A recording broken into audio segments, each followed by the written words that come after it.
4 हा 1 digit number आहे. आपल्याला ह्या दोघांचं काय करायचं आहे, मल्टिप्लिकेशन. कोणत्या मेथडने? लॅटिक मेथडने.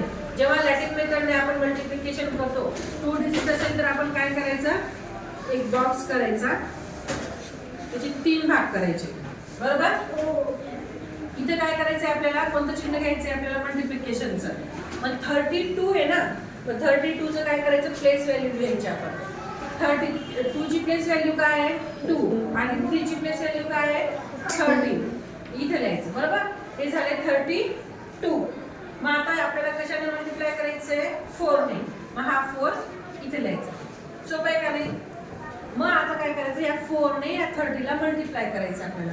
मग 4 आणि 0 चा गुणाकार केला तर आपण उत्तर काय येतं, 0, बरोबर. 4 × 0 0. मग 4 चा आणि 3 चं मल्टिप्लिकेशन करायचं. 4 3 चा बोला, 4 3 चा 12. मग इथं 12 लिहायचं, समजलं. मग त्याच्यानंतर या 4 चा आणि या 2 चं मल्टिप्लिकेशन करायचं. 4 2 चा 8. Very good. आता एवढं केल्यानंतर झालं का गणित? नाही. मग आता काय करायचं, आपण जे उत्तर काढलेलं आहे ह्या एक परत बॉक्स करायचा, आणि ह्या बॉक्स मध्ये काय करायचं, ह्या 120 ची आणि ह्या 80 ची काय करायची, बेरीज करायची. काय करायचं, बेरीज करायचं. 0 + 8 8, 2 ला 2, 1 ला 1. काय आन्सर आलं मग, 128.